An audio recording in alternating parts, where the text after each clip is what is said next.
నమస్తే welcome to good morning Bharat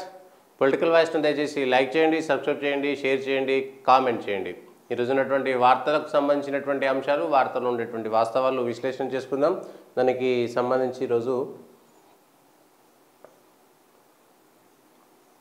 Telangana ప్రభుత్వంపై surgical strikes ఇందుకు తెలంగాణ ప్రజల సంపూర్ణ సహకారం కావాలి కాంగ్రెస్ పార్టీకి కొత్త ఏటీఎంగా రాష్ట్రం బీఆర్ఎస్ కాంగ్రెస్ మధ్య బలంగా అవినీతి బంధం దోచుకోవడంలో రెండు పార్టీలు కలిసే ఉన్నాయి కాళేశ్వరం అవినీతిలో కాంగ్రెస్కు పాత్ర వారసత్వ పార్టీలు అధికారంలో ఉంటే కుటుంబాలు బాగుపడ్డాయి రాష్ట్రాలు నాశనమయ్యాయి వాటి కుంభకోణాలు వెలికి తీస్తున్నారని నా కుటుంబంపై దాడి చేస్తున్నారు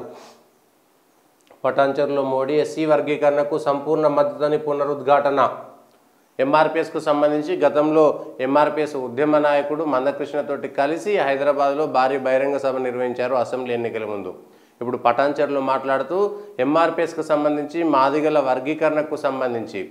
ఖచ్చితంగా కట్టుబడి ఉన్నామనేటువంటి మాట ప్రధానమంత్రి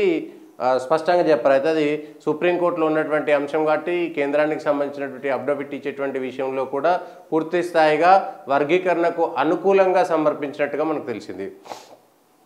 సో హైదరాబాద్కు వచ్చినటువంటి సందర్భంలో కూడా నరేంద్ర మోడీ మళ్ళా స్పష్టంగా మాదిగలకు సంబంధించినటువంటి అంశంలో మేము అండగా ఉంటాము అనేటువంటి విషయాన్ని స్పష్టంగా ప్రకటించారు ఇక